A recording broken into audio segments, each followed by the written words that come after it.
দেখুন সেই আমাদের অসাধারণ, কথা বলবি না এখন, সাধারণটা দেখুন, অসাধারণ।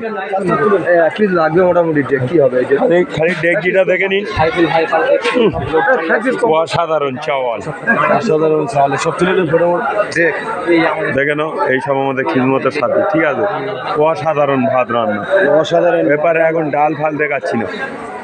এই আমাদের সাহেব মেন ম্যানেজার, তারপর super enterprise, head of the ডিপার্টমেন্টে বসে রয়েছে এই ফরিজুল। এগুলো হচ্ছে ছোটখাটো দেখাচ্ছে, কিন্তু না, এসব 11 জনকে বসে এইসব খাঞ্জা হয়ে গেছে। কালকে সবে কিন্তু জামাত বেরিয়ে যাবে, দেওয়া হয়ে গেছে। চাপালি দিল সরকুদ আমাদের লোক সব ওইটিকে রয়েছে, ঠিক আছে। এটা আমাদের শহীদ আলী মোহাম্মদ, এই শহীদ আলী মোহাম্মদ, অসাধারণ। এই কোড়াই খালি মগজ কষানো হয়েছে, এই কোড়াটা বেতাল দিচ্ছে। ভাত এখন বাইরে একটা আছে, এই যেমন সর ওই ভাতটা আমার ক্যামেরায় আসছে না। 21 সেকেন্ড।